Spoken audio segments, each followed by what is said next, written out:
Bienvenidos al séptimo episodio de Bajo el Radar. En el episodio de hoy os hablaremos de un tema en el que suele estar asociado a solo películas, series y más bien ficticio, Sí, pero convive con nosotros y está a la orden del día, y es el narcotráfico. Os explicaremos un poco qué es la vida de un narcotraficante, os hablaremos de dos de las caras más virales que ha tenido. sí, lo más conocido, digamos. Sí. Y para los que estéis atentos en Instagram, veréis que ayer os subimos una historia en la que os hicimos un poco de spoiler de lo que sería el setup del episodio de hoy, y veréis que hay algo diferente, y es que estaremos fumando shisha de mientras. Si veis que hay algo que no os cuadra, no os gusta, que notáis diferente, hemos hecho ya todo lo posible para que ni el ruido ni el humo moleste a la grabación. O sea que para aquellos que veáis el vídeo entero y no solo escuchéis el audio, gozaréis la fumada con nosotros. Así que, si te parece, empiezo directamente Sí, cuando con quieras. qué es un narcotraficante. Antes de dar la definición, quiero que me des tu versión de cómo una persona se adentra en el narcotráfico, o cuál sería el perfil de un narcotraficante. El perfil sería, yo creo que según las películas, series y cosas que hemos visto, creo que sería lo típico, ¿no? Que es una persona que viene de un pueblo o que es una persona pobre de escasos recursos y claro, por sacar a su familia adelante, pues se mete en esto. Y claro, ya cuando ya es un capo, un narco, digamos, pues me imagino que será el típico que tiene mansiones, relojes de oro, cadenas, coches, ¿sabes? Vale, pues en la mayoría de los casos es como has contado tú, suelen venir de barrios marginales. Y es que, según la definición que todo el mundo conocemos, un narcotraficante es una persona o una organización que participa en la producción, el transporte, la distribución o la venta de drogas ilegales. Hay que recalcar que no hace falta que formes parte de todos estos procesos. Sí. Solo con que formes parte, ya sea solo en la producción, solo en el transporte, solo vendas o solo distribuyas, ya se te tacha de narcotraficante. Ok. No siempre es una sola figura, obviamente, ya que puede referirse a individuos aislados, jefes de bandas o redes organizadas. Los perfiles dentro de una red de narcotraficantes suelen ser muy variados, ya que hay desde adultos con un historial delictivo bastante amplio hasta jóvenes reclutados por promesas de dinero, pasando por empresarios que sirven de pantalla para actividades ilegales. Ahora os explicaré lo que es la pirámide de la que siempre Sí. hablamos, pero antes de eso te voy a volver a preguntar, Ok. y es que me definas cómo serías tú como narcotraficante.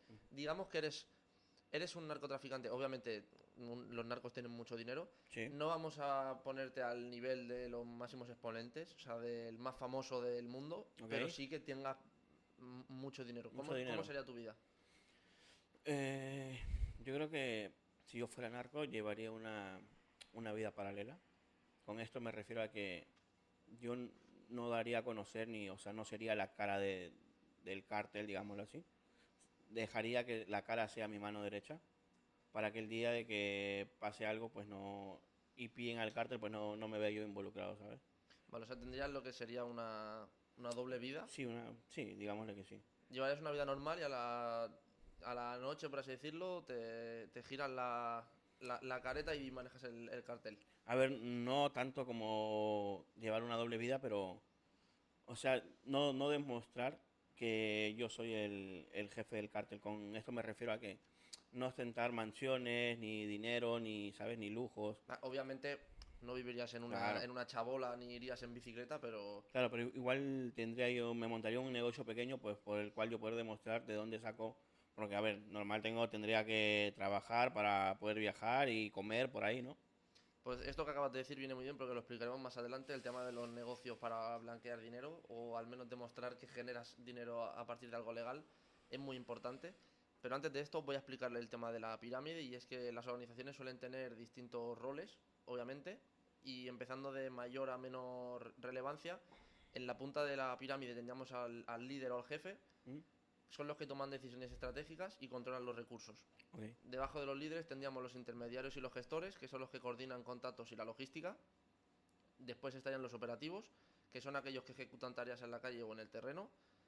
Encontramos más abajo a los encubridores o financieros, que son los que manejan el tema del dinero y buscan integrarlo en economías legales. Lo que hemos hablado, esta gente lo que hace es abrir un negocio que vean que puede funcionar para blanquear el dinero y demostrar que tú generas. Más abajo están los reclutadores y los soldados, que son los que brindan protección, intimidación y control de territorios. Y luego también se cuenta con colaboradores externos, que suelen ser corruptos, proveedores o contactos internacionales. Ok. Ahora os hablaré un poco de lo que sería el estilo de vida de un narcotraficante y las principales características de eso, de su vida. La vida del que participa en el narcotráfico suele combinar rasgos de aparente glamour, muchos lujos Lo que te he dicho yo, coches, mansiones, ¿no? y mucha precariedad peligrosa, ya que pagas un precio bastante elevado por llevar ese estilo de vida.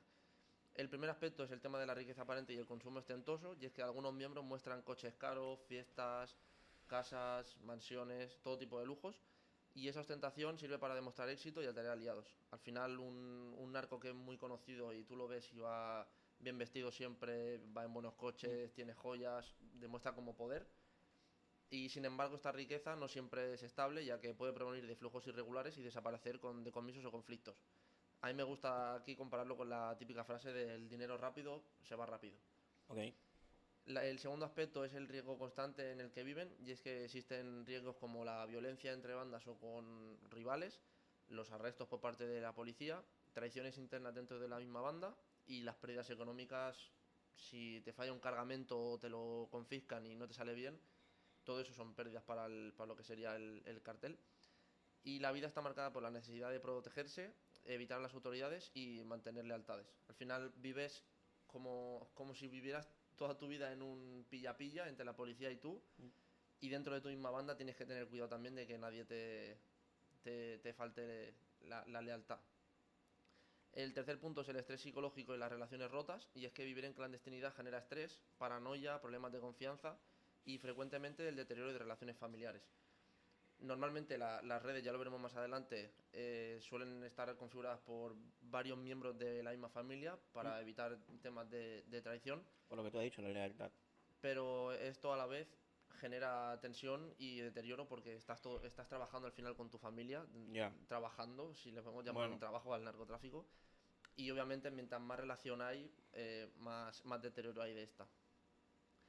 Muchos evitan vínculos estrechos por miedo a la exposición o al chantaje. El tema de las parejas también es algo a tener en cuenta, ya que al final estás conociendo a alguien que no desde un principio desconocías y tienes ese riesgo de que te traicionen. El cuarto aspecto es la movilidad y la clandestinidad, y es que los viajes, los cambios de residencia y el uso de redes sociales limitadas son aspectos a tener en cuenta. Al final no creo que convenga a alguien que está haciendo algo ilegal vivir y estar siempre moviéndose en la misma zona porque aumenta el riesgo de que te pillen. Y el tema de las redes sociales yo creo que es obvio, de que mientras menos te dejes ver mejor. Y para quien son de bajo rango puede implicar horarios irregulares y trabajo en la calle. Al final si a ti te cogen para vender por la calle y no tienen ninguna importancia dentro de la banda, te van a poner a trabajar a lo mejor las 24 horas del día. El quinto aspecto es la cultura de la violencia y la reputación, y es que en ciertos contextos la reputación es una moneda de poder y eso puede llevar a la normalización de la violencia, y esta violencia genera consecuencias sociales graves, como el desplazamiento de comunidades, la inseguridad o el duelo. Acaban pagando los que menos se lo merecen, que es el pueblo, por culpa de algún rifirrafe de los narcotraficantes. Y el último aspecto es la relación con la ilegalidad y la corrupción, y es que muchas organizaciones negocian o cooptan a actores legales a base de corrupción o sobornos, y esto es un fenómeno social que esa relación con estructuras formales incrementa la complejidad del fenómeno. ¿Por qué una persona se hace narcotraficante o cuáles son las motivaciones más comunes? La primera obviamente es lo más evidente, que es la económica, y es que la búsqueda de dinero rápido o mayores ingresos, antes que ponerte a trabajar de manera legal. Pues si tú te pones a mover droga, obviamente ganas mucho dinero ah, en poco tiempo ves que hay mucho dinero. y ves que es fácil. Los contextuales, como la falta de oportunidades, la desigualdad, la ausencia de servicios sociales o educativos. Otra motivación sería la social, por presión de grupo, por búsqueda de estatus, supervivencia en entornos violentos.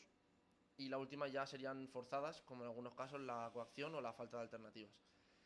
Es verdad que tú puedes voluntariamente, si ves que sabes que hay alguna banda que trabaja cerca de tu zona, puedes, de alguna forma u otra, puedes entrar por tu propio pie, pero también lo pueden hacer de manera forzada, amenazándote o prometiéndote falsas Sí. promesas.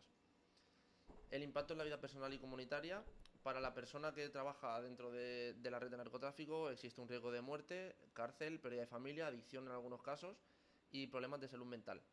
Voy a hacer un inciso aquí en este punto, en el tema de la adicción, Sí. porque viviéndote una película de que eres el líder de una red de narcotráfico, ¿Cómo verías el tema de la adicción?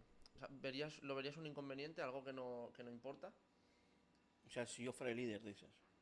Yo creo que sí es un inconveniente porque yo creo que uno, como líder del cártel, no debe consumir su propio producto. Porque, te pongo un ejemplo, ponte que yo consumo, ¿vale? Mi ¿Mm? propio producto. Uno, que tengo pérdidas, al final, porque no solamente va a ser un gramo o dos, sino van a ser muchos los que voy a consumir. Y el segundo punto que te pongo es ponte que vamos a voy a un encuentro con otro cártel, pues para, Cerrar un sí, para trato, cerrar sí. un trato de un cargamento o para, me lo invento, para poner las paces porque estamos en guerra y lo que sea, yo voy ya drogado encima porque voy, bueno, voy puesto y veo que el jefe, el capo del otro cártel, pues hace un gesto que a mí no me gusta. Y claro, a lo mejor no es ni un gesto malo, pero como yo voy pues morado, pues ¿Mm? lo tomo mal y al final en vez de arreglar las cosas, pues lo empeoro, ¿sabes? Al igual que eso, el tema de la... Porque la adicción y el tema de la paranoia van muy, muy de la mano. Solo el simple hecho de a lo mejor estar bebiendo con tu mano derecha, con tu lugarteniente, que es el que tienes por debajo. Imagínate que estás de fiesta con él, estás en Mm, una mesa con tu botella, vas muy pasado de alcohol y en un momento de euforia le dices, mira, trabajas muy bien y te voy a dar la mitad del negocio. Claro, al día siguiente por la mañana cuando te viene tu mano derecha y te dice, vale, ¿qué tenemos que gestionar hoy? ¿Qué vas a gestionar si tú no eres nadie al claro. lado mío? Pasamos ahora a lo que sería para el impacto para la comunidad, y es que genera inseguridad, hay debilitamiento de las instituciones, la economía se ve distorsionada y hay daño a víctimas inocentes. Para el país hay complicaciones políticas, la inversión es desviada y hay retos para el desarrollo social. Obviamente es muy difícil que una zona crezca y se desarrolle si hay una red de Claro, narcotráfico en todo controlándola. caso empeoraría. Claro. El tema de si se puede salir de una red de narcotráfico y cómo afecta eso. Salir de estas redes se dice que es posible pero difícil, y es que quien decide dejarlo puede enfrentar amenazas, estigmatización y dificultades económicas. Hay programas de reinserción, empleo y apoyo psicosocial que son esenciales, pero sin embargo la efectividad depende del contexto y de las políticas públicas disponibles. ¿Tú qué piensas de esto? ¿Crees que se puede salir? Yo creo que no se puede salir, porque me pongo en el caso de que soy un lugarteniente, no soy el capo ahora mismo. Y claro, yo intento salir. Yo creo que el capo, el líder del cártel, pues no me dejaría, por la simple y sencilla razón de que yo puedo saber mucho sobre el cártel. Puedo saber rutas, dónde tengo guardado el dinero y muchas cosas, claro. Y yo al salirme del cártel lo puedo delatar, o puedo robar, o le puedo decir a los enemigos, ¿sabes? Y siendo el capo, pues un poco más de lo mismo. Yo creo que la única forma de salir de un cártel es envuelto en una bolsa negra, La muerte. la muerte. Yo pienso más o menos lo mismo porque partiendo de la base de que la mayoría de las redes de narcotráfico se mueven por países o ¿Mm? digamos barrios o ciudades marginales, al final todo el mundo se conoce entre sí y yo creo que puedes salir pero pagando un precio que no merece la pena una vez estás dentro ya, porque a lo mejor tú sales y desapareces y nadie sabe nada de ti, pero a lo mejor tu familia paga por Sí, lo que has hecho tú.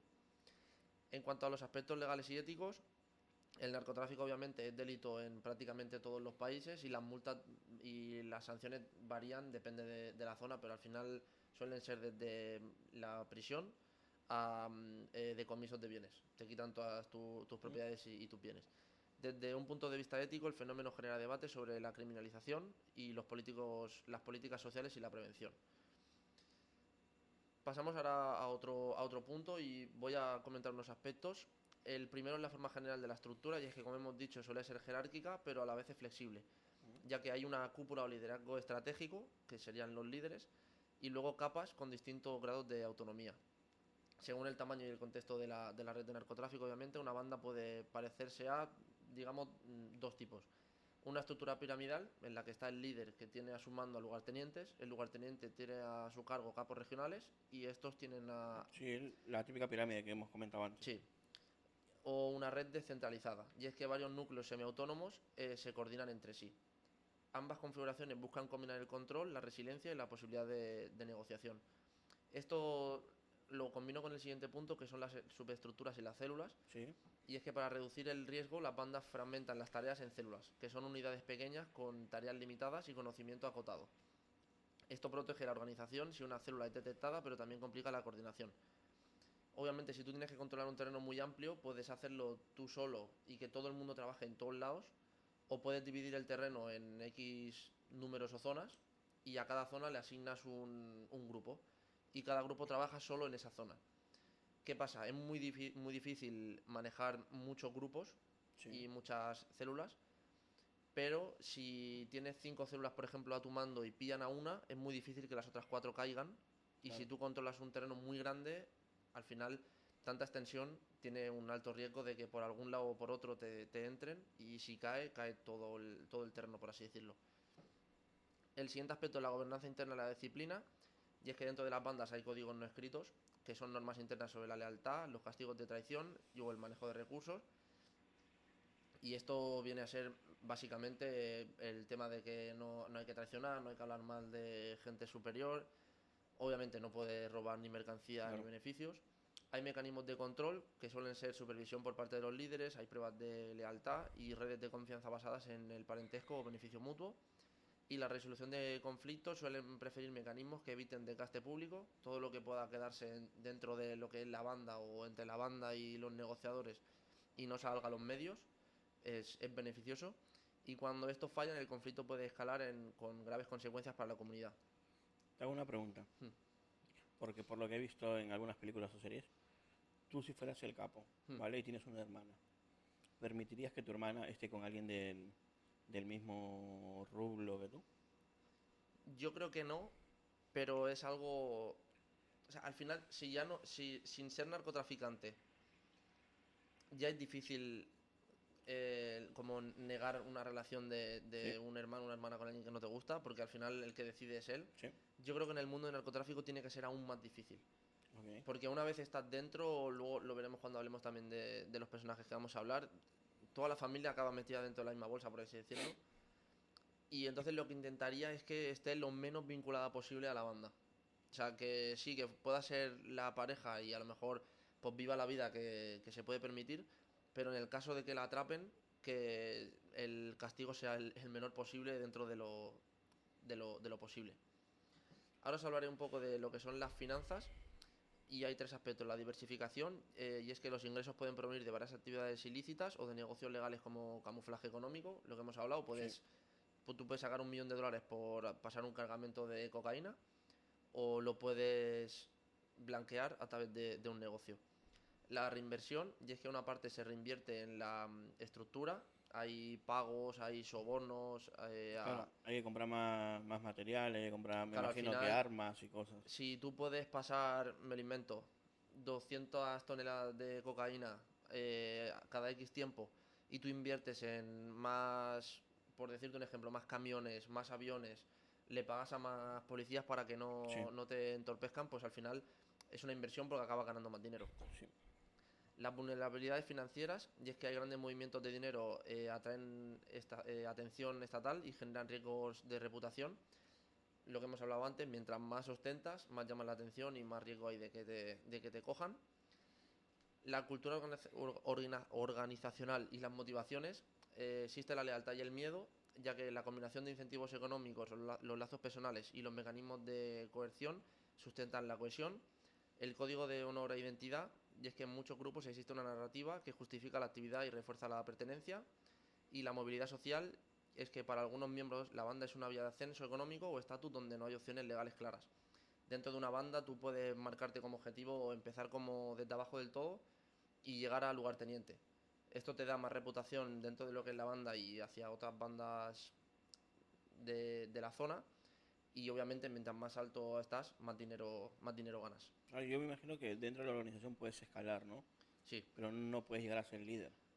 dependiendo de dónde entres Hombre, yo no tengo, y quién seas. si yo soy el líder y tú eres mi lugarteniente, yo no voy a dejar que seas el líder. Porque claro, ya para mí menos dinero, menos poder, menos Claro, esto, ¿sabes? al líder es muy difícil llegar si entras desde abajo, por así decirlo, ya que luego lo explicaremos, pero cuando un líder cae o muere, normalmente los que lo heredan son familiares que están dentro de la banda o sus manos derechas que Mm, están como desde el comienzo. Ahora explicaré un poco lo que es el reclutamiento y la retención, y es que se recluta tanto por cooptación, que es lo que te explicaba antes de ofrecer dinero, como por coacción. con presiones, con amenazas o con Amenazas, ok. mentiras. El entorno social es un factor de peso, obviamente, ya que en un barrio marginal pues es mucho más fácil que aceptes. Y la retención se logra con pagos, con protección y la inserción en redes sociales. El siguiente aspecto es la comunicación y la toma de decisiones, y es que las decisiones estratégicas las toma la cúpula, que serían los líderes, y las decisiones tácticas las adoptan los líderes regionales. Es lo que hablaba antes de las células. Lo que sería la estrategia la diseña el líder, pero luego la táctica la cumplen lo que serían los lugartenientes. Ok. La comunicación interna equilibra la necesidad de coordinación con la de mantener secretos. Las relaciones externas. Hay alianzas y rivalidades, obviamente. Hay cooperación con otros grupos cuando conviene y compiten por recursos. Y la relación con la comunidad, en ocasiones se provee empleo o servicios básicos, lo que genera dependencia social y legitimidad local. Tú hablarás Sí. en tu personaje de esto, y es que hay muchos Sí, que sucede un poco de este caso. intentan como ganarse al Al pueblo pueblo, haciéndoles sí. favores. Y la corrupción y la colusión, cuando existe, combinan los riesgos y la capacidad de operar y erosión de instituciones públicas. En cuanto a los riesgos y los puntos débiles, hay dependencia de personas claves. Obviamente, si en una organización muy grande cae el jefe o el líder, pues la organización se ve muy debilitada. Hay conflictos internos por dinero y poder. El dinero hay veces que te hace hacer cosas que no se debe. Exposición por grandes movimientos financieros y la visibilidad pública, y reacciones sociales y políticas que buscan desarticular estructuras. ¿Tú crees que si estuvieras dentro de una red de narcotráfico, el hecho de ganar más estatus y más dinero te llevaría, no a traicionar, pero sí a salirte un poco de lo que tú deberías de hacer dentro de la banda? Mm, yo creo, creo que no, creo que hay otras formas, ¿no? Por ejemplo, puedo, yo creo que para subir de rango de nivel dentro del cartel, lo primero tienes que ser muy leal al líder. O sea, si el líder te dice A, es A. Y sobre todo, siempre cumplir con lo que te mandan, ¿sabes? Hay que llevar este cargamento aquí. Que también sucede, hay que dar de baja a esta persona. Y pues tienes que cumplirlo. Y yo Vale, o creo que sea, esa es la forma más fácil ¿tú para... crees que escalarías a base de trabajo? Sí, Vale, pero ¿y si tienes un...? Porque tú ponte que el que te coordina o te manda a ti no es el líder. Porque eso es muy raro. Tú piensas que eres como un mandado de un lugarteniente. Y justo ese lugarteniente se porta muy mal contigo. ¿Tú asumirías el riesgo de intentar hacer algo para ganar estatus o dinero sabiendo que eso llegará a los de arriba? lo haría, pero primero investigaría un poco. Porque si él es así conmigo, me imagino que será igual con todo el mundo. Y a lo mejor le puede faltar el respeto a una persona que no debe. O a lo mejor ya hasta me lo invento. Si es una persona así, a lo mejor hasta mete mano, ¿sabes? En lo que son las drogas y el dinero. Entonces primero lo investigaría, hablaría con el líder, lo que está pasando y luego si toca matarlo, pues Lo matarlo. harías. Vale, como último punto estarían las variaciones según el contexto, y es que, como es obvio, no todas las bandas son iguales y las estructuras varían según el país, el tamaño de la red de narcotráfico, su historia y hasta aquí lo que sería este aspecto. Ahora os voy a explicar lo que sería, para que os hagáis una idea o os imaginéis en vuestra cabeza lo que sería un encuentro entre dos líderes, por ejemplo, o Ok, dos carteles, ok. para lo que sería cerrar un trato o pactar un acuerdo o negociar. Lo primero que se tiene que determinar es el objetivo, para qué quedan, y hay que formalizar acuerdos que pueden ser el reparto de espacios, mecanismos de convivencia, alianzas temporales o la resolución de conflictos. Hay que evaluar la confianza mutua y la capacidad de cumplimiento, y asegurar los beneficios mutuos y minimizar los riesgos. Al final, en un encuentro lo que se busca es que ambas partes tengan beneficios Sí. cooperando, pero no siempre pueden salir bien, y también hay que pactar qué pasa si una de las dos partes no cumple. ¿Quiénes estarían ahí en la reunión? Lo que serían los actores. Estarían los líderes principales, que son los mandamás. Son los que representan la negociación y toman las decisiones finales. Estarían los consejeros y los lugartenientes, que aportan información, respaldo y validación técnica. El mediador o tercero neutral, que figura para facilitar la comunicación y dar garantías simbólicas. Y habría observadores discretos, que son personas que verifican que ambas partes actúan conforme a lo acordado. En este punto te quiero poner en situación. Sí. Tú eres un líder y yo soy otro líder. Estamos en una negociación. ¿Hasta qué punto te importaría que haya gente de más en la negociación? Yo creo que, a ver, lo primero, me imagino que donde nos pongamos de acuerdo para encontrarnos tiene que ser un lugar neutral. Y ahí entiendo pues que cada uno lleve su grupo, porque nunca se sabe si salen bien o no las cosas. Pero después, dentro de lo que es la negociación, que me imagino que es dentro de una habitación o una sala, Un salón. sí. Creo que estaría yo como líder y solo mi mano derecha. ¿Por qué? Porque no me gustaría que escuchen todo, ¿vale? Porque ponte que me dicen, vale, pues el cargamento este son 10 millones que vas a ganar. Pues a mí no me gustaría decirle a los de abajo que voy a ganar 10 millones, les daría que es menos. Para yo ganar más dinero, está claro. Vale. Yo opino un poco lo mismo. Y es que es verdad que si hay más gente, esa gente después en X conflicto, a lo mejor por saber esa información pueden Claro. sacarte de un apuro, pero yo creo que pagas un precio muy alto porque igual que te pueden salvar en alguna situación extrema, te pueden delatar en cualquier momento. Y si saben que el sábado a las 11 en punto hay un encuentro en tal para pasar algo, pues te delatan y al final se va todo al garete. Bueno, también un poco de ese tema es, bueno, lo que te he comentado antes es como si fuera ¿cómo se dice? Fuera el cártel más grande. Porque siempre cuando hay reunión de cárteles, pues hay uno más grande que el otro. Sí, Si fuera del cártel más pequeño, solamente iría con mi mano derecha, porque ponte que el líder del cártel grande me dice, vale, cerramos trato, me encanta todo el negocio, pero de tu cártel hay uno que no me gusta, que me cae mal, hay que matarlo. Claro, si está adelante o hay más gente delante, se enterarían, ¿sabes? Y sería más complicado. ya. Sí, bueno, eso es cierto que eso más adelante también te lo explicaré, pero el tema de que hay un cartel siempre que es más grande que el otro está también a la orden. En cuanto a la dinámica de poder y la confianza, se dice que hay una asimetría, que es lo que te acabo de decir, es que una parte puede tener más recursos, obviamente, ya sea con más territorio o mayor prestigio, y la negociación refleja quién cede y quién impone. Al final, en una negociación en la que hay uno que tiene más que el otro, el que tiene más siempre tiene que sacar más Sí. beneficio, obviamente. Las señales y las pruebas de buena voluntad, en lo que sería un término narrativo, ambas partes buscan señales de que la otra cumplirá. Se suelen pedir gestos de, pues eso, de lealtad, compromisos públicos. Hay muchas veces que lo que sería la banda pequeña Sí. hace obsequios o regalos, ya sea, se ve mucho en las películas de que llega con un coche y nada más entrar a la mansión le dicen al mano derecha del jefe grande que se lo quede, se lo doy de regalo. O también puede ser con la primera entrega de cargamento, que le digas todo para ti. Así es. Hay una desconfianza latente y es que la traición es siempre una posibilidad, siempre hay que tenerla encima de la mesa y por eso las conversaciones suelen ser tensas y cautelosas. En cuanto al ritmo de la negociación, hay que saber que obviamente a lo mejor en la primera reunión o negociación no se saca nada en claro y pueden ser largas, con pausas y las condiciones y las cláusulas tienen que ser implícitas. No es raro que incluyan plazos, revisiones y penalizaciones.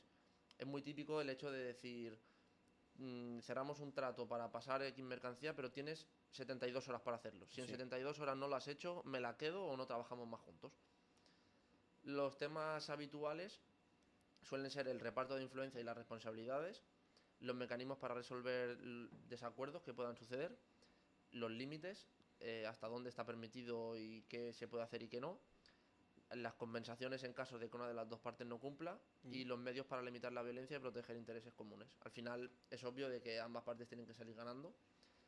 En cuanto a los riesgos y las consecuencias, la violencia, si el acuerdo falla o es percibido como injusto, el deterioro de la reputación si una parte incumple, la intervención estatal, que son acuerdos a gran escala que atraen la atención de las autoridades y afectan a terceros inocentes, y el impacto social, y es que la estabilidad entre actores puede reducir o aumentar el daño a comunidades.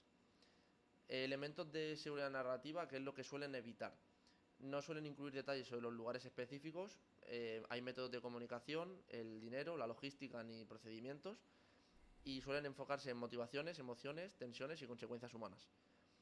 Aquí te vuelvo a preguntar que te pongas en la piel de un Sí. narcotraficante y no quiero que me describas lo que sería un lenguaje para usar conmigo, pero ¿qué es lo que más intentarías evitar decir o dar de detalles?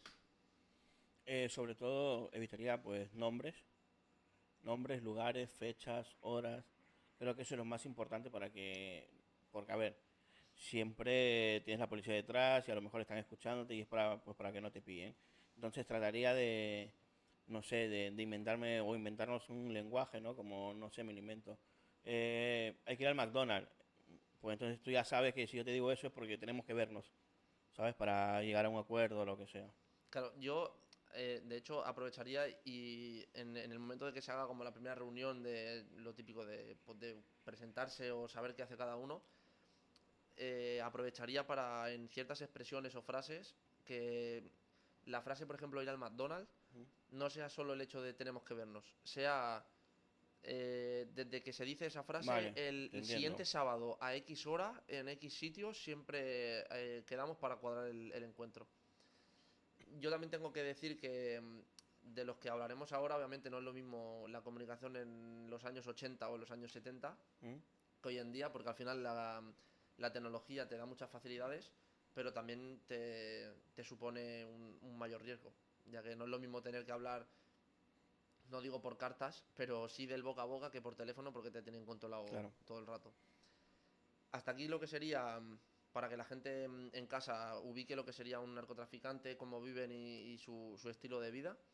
Y os presentaremos dos personajes que son prácticamente las caras más relevantes, o al menos Sí, de lo que lo se más suele hablar. conocido. Y el primero del que os voy a hablar yo es del Chapo, bueno, Joaquín Guzmán Loera, más conocido como el Chapo. Y os voy a resumir un poco su vida, su trayectoria y cómo está la situación actual con él y con su familia. Ok. Empiezo en los orígenes. Antes de empezar nada, ¿qué sabes del Chapo? Pues la verdad es que no sé mucho, pero lo típico que he visto por ahí en las redes sociales y esto, sé que es mexicano, que actualmente está detenido, me parece, en Estados Unidos, y sé que se fugó un par de veces, pero no sé cómo. Vale. Pues en cuanto a sus orígenes, Joaquín Archibaldo Guzmán Loera nace el 4 de abril de 1957 en La Tuna, en Badiaraguato, en Sinaloa, México. Es una región montañosa y es conocida por la siembra de amapolas y el cultivo de marihuana. Ok.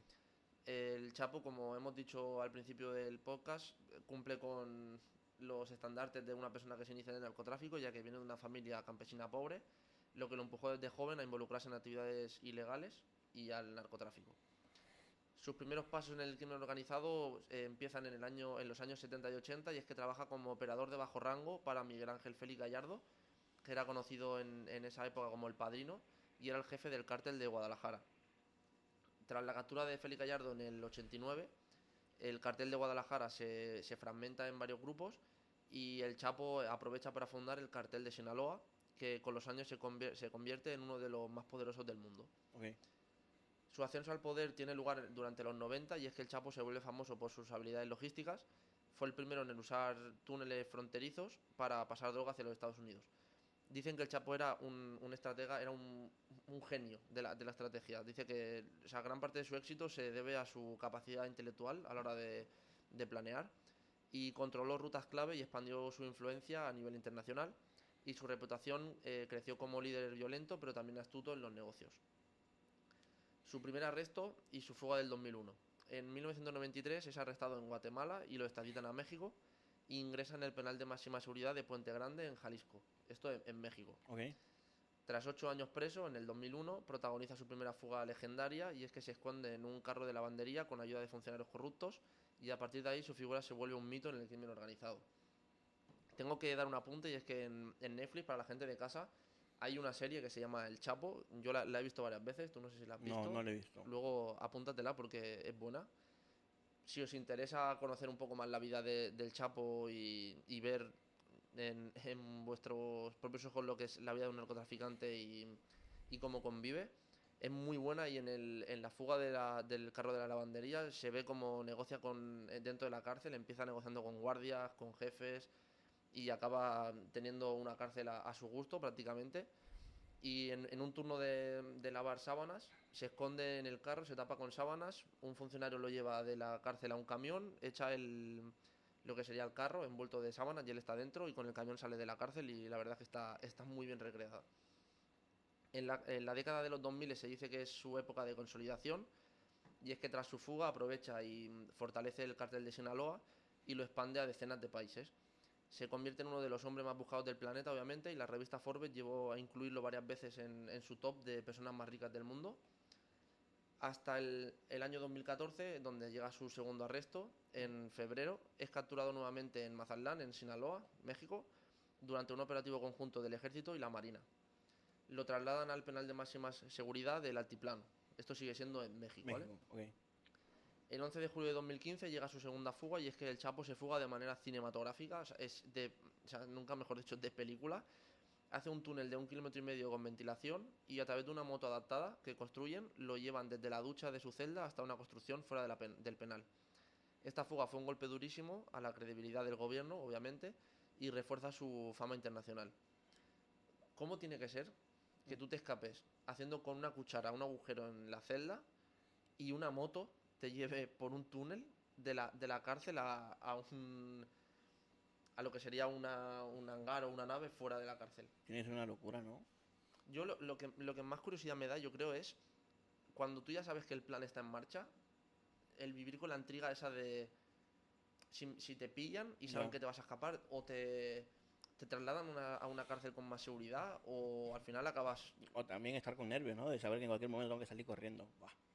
Pues una moto que adaptaron por raíles lo sacó de la cárcel y lo llevó hasta una construcción fuera. Llegamos al 2016 y es que llega su última captura. Y es que en enero de este año es capturado en Los Mochis, en Sinaloa, en México, tras un enfrentamiento armado con la policía. Y en esta operación se descubrió su contacto con figuras públicas como la actriz Kate del Castillo y actores como Sean Penn, que intentaron entrevistar al Chapo, y esto ayudó a la policía a localizarlo y a detenerlo.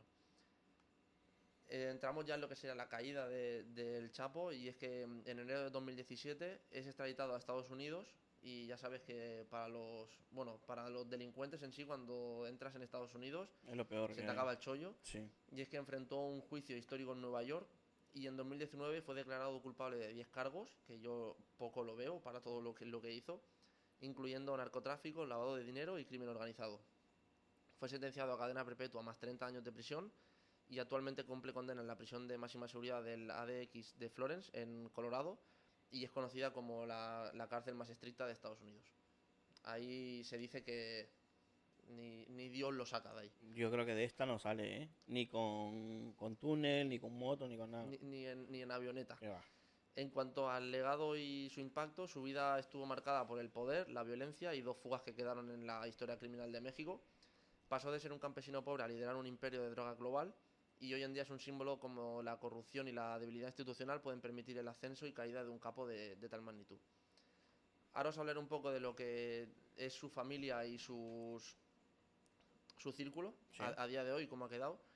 Y es que en cuanto a sus esposas, en primer lugar tenemos a Griselda López Pérez, que es madre de varios de sus hijos. Ahora cuando hable de ellos veréis que solo nombro a 4, pero se dice que tiene al menos 13 hijos reconocidos, aunque algunos tienen menor exposición mediática que otros. Griselda fue investigada por lavado de dinero, pero no está presa y ha mantenido el perfil bajo. La segunda esposa es Emma Coronel Aispuro, que fue la última que tuvo. Fue reina de la belleza en México y Dicen por que es eso muy la guapa, conoció. ¿no? Sí, la conoció en un concurso de Ah. belleza. Y se casó con el Chapo en 2007, y en 2021 fue condenada en Estados Unidos a 3 años de prisión por conspiración de narcotráfico, y salió en libertad en 2023 después de cumplir su condena, y hoy vive bajo condiciones de supervisión. En cuanto a sus hijos, son conocidos como Chapitos y han heredado influencia dentro del cartel de Sinaloa. Iván Archibaldo Guzmán y Jesús Alfredo Guzmán Salazar son los mayores y actualmente son considerados los líderes visibles del cártel. En Estados Unidos los buscan y ofrecen recompensas millonarias por encontrarlos. Ovidio Guzmán López, que puede ser el más famoso, es conocido como el Ratón, fue capturado en enero de 2023 en Culiacán en un enfrentamiento militar y un Sí, operativo muy de él heavy. sí que me acuerdo por las noticias. O sea, hay muchos vídeos del arresto, y la verdad que es de película. Fue extraditado a Estados Unidos en septiembre de 2023 y ahí enfrenta cargos de narcotráfico. Y Joaquín Guzmán López está también bajo investigación en Estados Unidos y es señalado como uno de los líderes jóvenes del cartel. Digamos que al mando están Iván y Jesús, que son los mayores, y Joaquín Guzmán trabaja como. Sí, porque Ovidio está... Ovidio está preso, sí. En cuanto a sus lugartenientes y asesores de confianza, encontramos a el Mayo Zambada, Ismael, Es el cofundador y líder histórico del Cartel de Sinaloa, fue el socio más duradero y cercano del Chapo y es considerado su estratega principal. Y a diferencia del Chapo, nunca ha sido capturado, hoy sigue prófugo y es probablemente el capo más veterano y más poderoso de todo México. El licenciado, que era Damaso López Núñez, es un exfuncionario penitenciario que ayudó al Chapo a escapar en 2021. Más tarde se convirtió en uno de los hombres más cercanos al Chapo y fue detenido en 2017 y extraditado a Estados Unidos, donde se convirtió en testigo protegido contra el Chapo en el juicio de 2019. A lo mejor él es el que ayudó, ¿no? Con el carrito. El licenciado pasó de ayudar al Chapo a salir de la cárcel a cooperar con la policía para detenerlo. El testimonio de Damaso López obviamente fue clave para condenar al Chapo. Y igual que encontramos a Damaso López Núñez, el licenciado, está el Minilic, que si te digo Minilic te puedes hacer una... Sí, de mini licenciado, me imagino. Es su hijo y es que rivalizó con los Chapitos tras la última captura del Chapo. En 2017 se entregó voluntariamente a la DEA en Estados Unidos, que para la gente que esté en casa, si no sabe lo que es la DEA, básicamente es el Departamento Antidroga de Estados Unidos. Y como su padre colabora con la justicia norteamericana actualmente. Luego encontramos al Azul, que es Juan José Esparragoza Moreno, y es otro histórico en el cartel de Sinaloa, es socio del Mayo y del Chapo, y su paradero es incierto, ya que hay fuentes que dicen que murió en 2014, pero su muerte no está oficialmente confirmada. ¿Cómo está la situación actualmente tras la caída del Chapo? Pues hay una fragmentación interna, obviamente, como he dicho antes, si el líder cae, la organización se ve afectada. Su captura y extradición provocaron tensiones entre los Chapitos y el grupo del Mayo. Hay una guerra interna, hay parte de violencia en Sinaloa y en otras regiones que viene dicho por disputas de poder. Sí. El clan familiar sigue en el ojo de la justicia. Hay varios hijos que están presos o perseguidos y la esposa de Emma Coronel fue procesada. Y el Mayo mantiene el liderazgo, ya que se considera que él ha logrado mantener la cohesión del cartel, aunque cada facción pelea más por el control. En conclusión, y para hacer así un resumen, el Chapo está preso en Colorado, bajo cadena perpetua, y ya no manda ni es el cerebro del operativo. Y el círculo más cercano quedó dividido en tres caminos. Por un lado está el Mayo, que sigue libre y al mando. Luego están los hijos, que son los Chapitos, que intentan consolidar el legado familiar. Algunos están presos y otros están prófugos. Y por otra parte están los Damaso López, tanto el licenciado como el Mini League, que se volvieron testigos protegidos y enemigos declarados del Chapo. En cuanto a la familia del Chapo, la mayoría mantiene un perfil bajo, aunque inevitablemente, al tener el apellido de Guzmán, siguen en el foco de mucha gente y nadie los sabe concebirlos como algo fuera de la vida de Joaquín. Hasta aquí lo que sería el Chapo, espero que os haya parecido interesante y ahora pasarás con uno que no se queda corto tampoco. Sí, voy a hablar un poco de la vida de Pablo Escobar.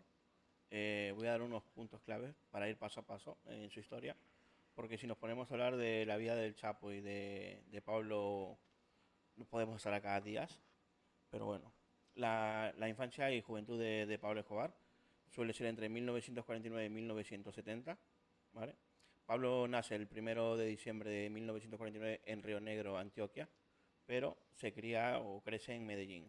Vale, sí, porque yo cuando escucho Pablo Escobar lo asocio a Medellín y Sí, es a porque se Medellín. cría allí, ¿no? Sí, A todo esto has dicho que nace un 1 de diciembre. sí, La gente en casa, acordaros, el resto cumple el 2. el O 2, sea sí. que... Estamos ahí al ladito. Pudo haber sido lo mismo, pero no. Bueno, es hijo de un agricultor y una maestra de escuela. Fue un estudiante promedio, por no decir malo, pero era muy ambicioso. Desde adolescente empezó con pequeños delitos como contrabando de cigarrillos, robo de lápidas en cementerios, que no entiendo por qué, pero bueno, venta en exámenes falsificados y hasta robo de autos. Su mentalidad de Pablo era muy clara, tenía una frase antes de la famosa que conocemos todo el mundo. Plata o plomo. Sí, esta era que quería ser millonario antes de los 30 años. Bueno, es una frase que todo el mundo puede aplicar, ¿no? Y anda que lo consiguió. Luego vamos a hablar un poco de los primeros pasos de Pablo en el narcotráfico, que se da a mediados de los años 70. Cuando la cocaína comienza a tener alta demanda en Estados Unidos, Escobar ve la oportunidad. Inicia enviando pequeños cargamentos en aviones privados y luego en grandes cantidades hacia Florida. Construyó una red de pistas clandestinas y rutas en Centroamérica y el Caribe. Bueno, como pasa en todos lados y con todo tipo de drogas, es mucho más barata en lo que es América que en Europa o Estados Unidos. Vale. Por eso dice que bueno, la cocaína era muy barata en Colombia y en Estados Unidos pues tenía un un precio, un valor estratosférico. Es lo que hoy dirían los inversores como una oportunidad de mercado. Sí. Luego vamos a ver un poquito de lo que es la formación del cártel de Medellín. No sé si sabes algo del cártel de Medellín o has escuchado. Bueno, empieza a los finales de los años 70, ¿vale? Que Escobar se asocia con otros narcotraficantes de peso como los hermanos Ochoa. No sé si has escuchado algo de ellos. El apellido Ochoa sí que me suena. Bueno, se dice por ahí que los hermanos Ochoa son los que inician a Pablo o financian en su carrera en el narcotráfico. O sea, son Serían los que le como enseñan todo, los básicamente. tutores. Sí. Luego tenemos a Carlos Leder, Rodrigo Gacha y su primo Gustavo Gaviria.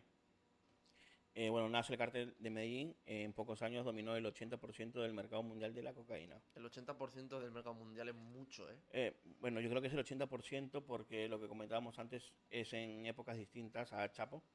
Sí, claro, Porque, claro, si hubiese sido en la misma época, no creo que hubiese sido el 80%. claro, para que la gente en casa ubique la línea temporal, hablamos de que el Chapo empieza a partir a ganar Sí, a poder ver, en el 90 sí, y Pablo empieza 20 años antes, o sea que no se sí. solapan. Bueno, nada, el cártel llegó a exportar 15 toneladas de cocaína semanales a Estados Unidos y otros países. Son 15 toneladas semanales, ¿eh? ¿Quién gasta eso? Pues no lo sé. Ahora te quiero hacer una pregunta. ¿Tú Mm. crees que Pablo tenía demasiado dinero o no? Yo creo que al hablar del tema del dinero con los narcotraficantes me asemeja un poco a lo que es el dinero con los futbolistas. Sí, Y es que cobran cantidades desmesuradas, obviamente, para lo que es lo que cobra la gente sí, normal, del normal de pueblo. pueblo. Pero al final estamos hablando de que 15 toneladas semanales de cocaína, al precio que se venden en Estados Unidos, es mucho dinero. Entonces, igual que un futbolista cobra mucho Mm. porque genera mucho, yo creo que no sé la cifra exacta no sé si lo Bueno, tienes si tú. te tengo que decir, dime una cifra, ¿cuál tirarías? ¿Qué cifra más o Yo menos? te diría a lo mejor 500 millones. 500 millones. Pues escucha lo que te voy a decir. Dice que Escobar amasó una fortuna que lo colocaba entre los hombres más ricos del mundo, que dicen que tenía una riqueza estimada de 30.000 millones de dólares. Eso no se Bueno, lo gasta nadie, es o sea, imposible. lo veo mucho, o sea, sé que genera mucho, pero yo creo que podría haber hecho un poco de buena fe y decir, Mm. yo creo que con 10.000 millones ya vivo, los otros 20.000 millones los dono. Vale, pues mira, justo llegamos a esto. Entre finales de los años 70 y principios de los años 80, a Pablo lo apodaron como el Robin Hood paisa. Porque para ganarse el pueblo, Escobar invirtió parte de su dinero en Medellín. Construyó barrios enteros, canchas de fútbol, escuelas y viviendas sociales. ¿Qué menos? Ya. Regalaba, bueno, dinero a los pobres y financiaba fiestas populares. He visto algún vídeo por ahí, me ¿Mm? suena, de pasar con una avioneta o con un helicóptero y Sí, tirar bolsas de sí, dinero y la gente dinero. loca con los billetes. Y al final, bueno, se gana un poco al pueblo para quitarse El peso ese de odio. encima, sí. Bueno, fue idolatrado en sectores populares como el benefactor o apodado el patrón o Robin Hood Paisa. Ahora, si yo te pregunto, ¿tú crees de que Pablo tuvo carrera política? Me lo creo porque yo creo que Pablo podría haber sido político, ingeniero, yo creo que hasta astronauta, si hubiese querido. Pues se dice que en 1982 fue elegido congresista suplente en la Cámara de Representantes. Su ambición era llegar a ser presidente de Colombia. Sin embargo, el ministro de Justicia, Rodrigo Lara Bonilla, denunció públicamente sus vínculos con el narcotráfico. En 1984, Lara Bonilla fue asesinada por sicarios de Escobar, lo que marcó el inicio de la guerra abierta contra el Estado. Vale, o sea, digamos que los que estaban en contra de que Pablo llegara a Sí, presidente, Pablo mandó a sí. los suyos y dijo quitarlo del Te medio, ¿no? quiero preguntar, ¿cómo crees que hubiese sido Colombia o la vida de Pablo si llega a ser presidente? Pues a lo mejor en casa me llaman loco, pero yo creo que Colombia hubiese sido potencia mundial en todo. Porque con la de dinero que generaba, si hemos dicho que hizo 30.000 millones de Sí. dólares, yo creo que hubiese hecho a lo mejor 100.000 millones de dólares. O sea, Colombia hubiese sido una ciudad de oro y yo creo que lo hubiese competido a China, a Rusia, a Ya, Estados es que Unidos tiene que haber sido a una nivel de locura. todo. Sí. Bueno, ahora llegamos al punto de lo que sería la guerra contra el Estado y los extraditables, que sucede entre 1984 y 1990. Con la amenaza de extradición a Estados Unidos, Escobar y otros capos fundaron el grupo Los Extraditables, cuyo lema era: preferimos una tumba en Colombia a una cárcel en Estados Unidos. Claro, yo creo que al final para un narcotraficante Mm. es o todo o nada. O sea, o poder vivir de lo que generas o al Es que final... es lo que comentamos antes cuando hablaste tú del Chapo. Es más fácil para un capo estar preso en su país, que al final puede sobornar Sí, gente, hacer lo que quiera, a estar en Estados Unidos, que ya vemos que es difícil. Bueno, nada, Escobar inició una campaña de terror, ¿vale? En lo cual hizo atentados con carros bombas, asesinatos de policías, jueces y periodistas, magnicidios como el del candidato presidencial Luis Carlos Galán en 1989. Y no sé si sabías esto, pero también mandó a explotar un avión de Avianca en 1989 que causó 110 personas fallecieran. no tenía ni idea de lo del avión. O sea, sé que cuando empieza como la guerra entre Escobar y el Mm, gobierno, por así decirlo, ataca lo que hemos dicho a los más inocentes, a los que menos culpa sí, tienen. Pero al final es donde más daño hace, porque al final el pueblo lo que ve es que el narco hace daño al pueblo y el gobierno no hace nada para atraparlo, aunque obviamente capturar a un narco no es fácil. ya. Luego también hace un atentado en contra del edificio del DAS en Bogotá, que DAS significa, bueno, es el Departamento de Seguridad del Estado. Y luego en su red de sicarios dirigida por Popeye ejecutan miles de asesinatos, que me imagino que la gente debe conocer a Popeye porque ha dado muchas entrevistas y cosas de estas. Sí, que no lo asociéis al Popeye que conocemos aquí en España, el de las espinacas, que tienen algo de Se parecido, parece mucho, ¿eh? pero sí, yo alguna entrevista he visto y de hecho hay algunas que son curiosas, no por el hecho de revivir lo que Mm. era Pablo Escobar, sino de cómo cuenta cómo lo vivía él desde dentro siendo un sicario. Bueno, ahora si yo te menciono la catedral, ¿qué crees que es? No sé exactamente lo que es. Me lo puedo imaginar porque yo tengo en mente, o sea, yo sé que él estuvo en una cárcel Sí. que hacía lo que quería, pero la catedral me suena como a palacio. Vale, pues en 1991 Escobar negocia con el presidente César Gaviria, se entrega para evitar la extradición. Fue encarcelado en una prisión construida por él mismo llamada La Catedral, con lujos como canchas de fútbol, discotecas, jacuzzi y vistas a Medellín. Al final un palacio que Sí, llaman cárcel, ¿no? básicamente hacía lo que quería, fiestas, me imagino que mujeres, alcohol, drogas, todo esto. Bueno, él desde la cárcel sigue manejando lo que es el cártel ¿Mm? y cuando intentan trasladarlo a una cárcel real en 1992, se fuga. Vale. Que yo no entiendo que se fugue porque Al final al final era su dijo, cárcel, ¿sabes? abrirme las Ábrame la puertas puerta que que me voy. ahora vuelvo. Sí, sí. Luego, bueno, un poco ya lo que es el último punto, que es la caída de Pablo Escobar, que se da entre 1992 y 1993. Tras la fuga comenzó la cacería en su contra, fue perseguido por la Policía Nacional de Colombia, la DEA de Estados Unidos, que es lo que comentaste tú antes, y el grupo paramilitar Los Pepe, formado por rivales suyos y víctimas que buscaban venganza. Todo el mundo estaba detrás Todo suyo. el mundo. El 2 de diciembre, el día de mi cumpleaños, de 1993, un día después de su cumpleaños número 44, fue localizado en un barrio de clase media en Medellín.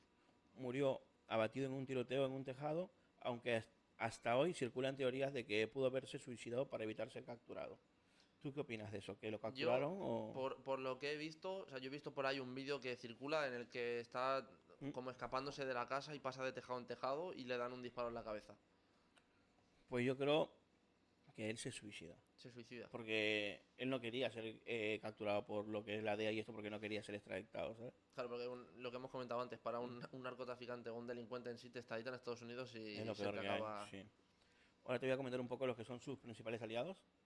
Está Gustavo Gaviria, alias el primo, que bueno, era su primo, era su mano derecha y cerebro financiero del cártel. Controlaba rutas, lavado de dinero y logística. Luego tenemos a Carlos Leder, era ideólogo y fundador junto a Escobar del cártel, dueño de la isla Norman Sky en las Bahamas, usado como centro de operaciones aéreas hacia Estados Unidos. Luego tenemos a José González Rodríguez Gacha, el mexicano, experto en seguridad, violencia, expandió el cártel hacia nuevas regiones y creó nexos con paramilitares. Luego tenemos a los hermanos Ochoa, que es lo que comentamos antes. Está Jorge Luis, Fabio y Juan David, responsables de gran parte de la producción y transporte de cocaína.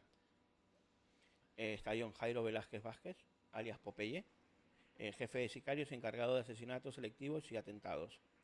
Y luego tenemos a los extraditables. Era la coalición de narcotraficantes que lideraban la guerra contra el Estado y la extradición.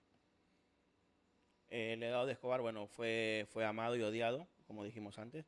Era benefactor para miles de pobres, pero responsable de la mayor ola de violencia en Colombia. Su vida dejó una huella en la política, el narcotráfico y la cultura popular, siendo un tema de libros, películas y series. que es lo que comentamos antes, que de la vida de Pablo y del Chapo, pues me parece que hay series, ¿no? Hay películas Sí, en Netflix y todo está esto. documentado, sí, la de... De hecho, yo no la he visto, tú creo que sí, ¿no? La La de... de Pablo Escobar. Sí, tienes que verla, hermano, Sí. es espectacular. Ahora vamos a hablar un poco de la familia de Pablo a día de hoy. Está la viuda, que sería María Victoria Henao, ahora conocida como Victoria Eugenia Henao Vallejo o María Isabel Santos en Argentina. Tras la muerte de Escobar en 1993, huye de Colombia con sus hijos. Se radica en Argentina, donde vivió con identidad falsa hasta ser descubierta. En 2018 fue procesada en Buenos Aires por lavado de dinero vinculado a contactos con el narco Popeye, ex sicario del cártel, Mm. pero quedó en libertad condicional. Hoy vive discreta, lejos de los reflectores. Vale, yo te quiero hacer una pregunta. Sí, Y es que si tú fueras la mujer, por ejemplo, de Pablo, o por ejemplo tú tienes una mujer que es sí, líder de un cártel y a tu marido lo cogen o lo matan, ¿tú harías lo mismo? sí. ¿Te, ¿Solo te cambiarías el nombre y la identidad o Mm, también te irías a vivir fuera? No, también huiría, porque sé lo que conlleva ser pareja de un jefe de cártel, porque yo creo que vendrían por mí todos los enemigos y también lo que son pues la policía, la DEA, todo eso, ¿sabes? Entonces básicamente pues haría lo mismo. Luego está el hijo, que es Juan Pablo Escobar, que cambió su nombre a Sebastián Marroquín, arquitecto y escritor que vive en Argentina. Ha publicado libros como Pablo Escobar, mi padre, donde cuenta su versión íntima de la vida de Escobar y reflexiona sobre el daño que causó. Da conferencias sobre reconcilia- Reconciliación. reconciliación y memoria histórica y las secuelas del narcotráfico. Vale, o sea, digamos que el hijo condena un poco la vida que llevó su padre, ¿no? Sí, porque, bueno, según la serie y esto, cuando todo esto sucede, pues era un niño. Era pequeño. Sí, yo no creo que se enterara de todo lo que hacía su padre, me imagino. Luego está la hija, que se llama Manuel Escobar. Ha permanecido totalmente fuera del ojo público desde la muerte de su padre. Se sabe que vive en Argentina junto a su madre, pero mantiene una vida muy privada, sin apariciones públicas y ni entrevistas. Es curioso Mm, que, porque con el Chapo también pasa de que hay, los chapitos, por ejemplo, siguen intentando mantener el legado del padre, pero luego hay otros que sí. viven fuera del ojo público, por así decirlo, y me parece curioso de que haya parte de la familia que decida como intentar continuar lo que había hecho su padre y otros que al contrario. Sí, por ejemplo, aquí lo que es la hija de Escobar, estaba buscando información sobre ella y no se encuentra muchas cosas. Porque tú crees que... de qué parte estarías? Yo, la verdad, de los hijos del Chapo, de De continuar el continuar. legado, sí. Claro, yo es que creo que, como hemos comentado, al final puedes vivir una vida de lujo si estás dispuesto a pagar el precio que conlleva. Entonces, es muy difícil también el hecho de decir, bueno, no, trabajo 5 años y luego vivo de... Porque una vez estás dentro, ya No, ya es la única difícil salida, lo salir, que has dicho tú, sí. es en bolsas de basura negra. Pero yo creo que en caliente, estando dentro de un Ya. clan así, yo creo que también... Porque yo creo que al final acabarías como trabajando a la fuerza Ya. para él. Bueno, ahora te voy a contar un poco sobre los museos y lugares relacionados con Escobar. ¿Sabes lo que es la Hacienda Nápoles? No, no me suena. Bueno, es la famosa hacienda de Escobar ubicada en Puerto Triunfo, Antioquia. Bueno, tenía zoológico exótico y lujos excéntricos. Tras su muerte, el Estado de Colombia lo confisca. Hoy funciona como un parque temático y de naturaleza, llamado Parque Temático Hacienda Nápoles. El enfoque actual es turístico y familiar, con énfasis en la fauna y atracciones acuáticas. No es el de glorificar lo que es el narcotráfico. No, al final yo lo veo bien que intenten desviar un poco la atención de lo que es la hacienda de Nápoles y no recordar. Bueno, ahora está lo que es el Museo de Pablo Escobar en Medellín. Durante años su hermano Roberto Escobar el Ochito, que también sale en la serie, abrió un museo en Medellín que mostraba fotos, autos y objetos personales de Pablo. Era muy citada por el extranjero, atraídos por la narcocultura. En 2018 la alcaldía de Medellín lo cerró, argumentando que promovía la apología del delito. Luego, como último, tenemos los narcotours en Medellín. Algunas agencias privadas ofrecen recorridos por lugares vinculados a Escobar, como barrios, edificios, su tumba en Itagüí y la casa donde murió, es la del Tejado. Bueno, esos tours son muy polémicos, para algunos turistas son de curiosidad histórica y para víctimas y autoridades son una falta de respeto que tribaliza la violencia en los años 80 y 90. No, esto sí que, por ejemplo, tengo que decir que esto no lo comparto porque o sea, viene, para hacer una idea, que viene el bus de Barcelona rojo típico turístico y en vez de llevarte a ver la Sagrada Claro, Familia o claro, la los Sabanyoz. lugares, sí. Bueno, pero para eso tenemos el último, que es en Medellín. Hoy se promueve alternativas llamadas Tours de la Memoria, centrados en las víctimas y en la transformación de la ciudad en lugar de saltar a Escobar. Hace un poco en contra de lo que serían los Sí, narcotours. claro, hacen como un tour para ver lo que pasó, ¿no? El pueblo en ese tiempo, me imagino, y ver que ya todo ha cambiado. Ahora, bueno, voy a hacer un pequeño resumen, que sería que la familia de Escobar vive en Argentina con bajo perfil. Su hijo Sebastián Marroquín es el único activo públicamente, intentando dar un mensaje de reflexión. Los museos privados de Pablo Escobar fueron cerrados por el Estado colombiano. Lo único que queda oficial es la Hacienda Nápoles, pero está transformada en un parque temático. Mm. Y nada, la memoria de Escobar en Medellín hoy se intenta resignificar dándole protagonismo a las víctimas y no al mito del narco. Al final yo creo que para la gente de casa, para que lo entendáis, obviamente hablando de este tema no es que lo apoyemos Mm. ni queramos realzar la figura de los narcotraficantes, sino que aparte de explicar la vida que tuvieron, porque es interesante y es curiosa, también queremos que veáis lo que son las consecuencias que sufre la sociedad, por así decirlo, al vivir bajo una red de narcotráfico, porque hay muchas personas inocentes que acaban Sí, que pagando. al final pagan. Para que vean también que el tema del gobierno con el narcotráfico es una cosa jodida, para el tema de las negociaciones y eso. Y como decimos siempre, si la gente quiere que expandamos más este tema o hablemos de ya sea de otros narcotraficantes o ya sean batallas o guerras Sí. internas, O cualquier otro tema. que lo digan, como dice Risto, ya sabéis que os leemos siempre en comentarios, poner... Bueno, quiero traer una pregunta ¿Sí? para los que nos están viendo o oyendo. ¿Mm? Es que ahí en los comentarios me respondan a una pregunta que les voy a hacer. Es que cómo se verían ellos como narcos. Sí, igual que le he preguntado yo a Risto, ¿creéis que seríais de la gente que iría todo el día en limusinas, Sí, pagándose, cerrando discotecas para ellos solos, o vivirían una vida sí, oculta, ¿no? discreta, Sí. como ha dicho Risto? Y lo dicho, dejarnos cualquier idea en comentarios. Tenéis abajo en la descripción los enlaces a tanto Instagram como Kik, como Twitch, Spotify, que subimos los episodios en Spotify por los que a lo mejor estáis Sí. limpiando en casa y queréis O escuchar algo conduciendo. o conduciendo, que sois varios los que lo habéis dicho ya. También Eh, hay que comentar de que nos vamos a poner ya con los TikTok y los reels ya nos de... toca, ¿eh? Ya Sí. nos toca y tenemos que ponernos las pilas. Daros las gracias por el apoyo, porque cada vez es mayor. Y dejamos por aquí este episodio y la semana que viene venimos con más. Un saludo.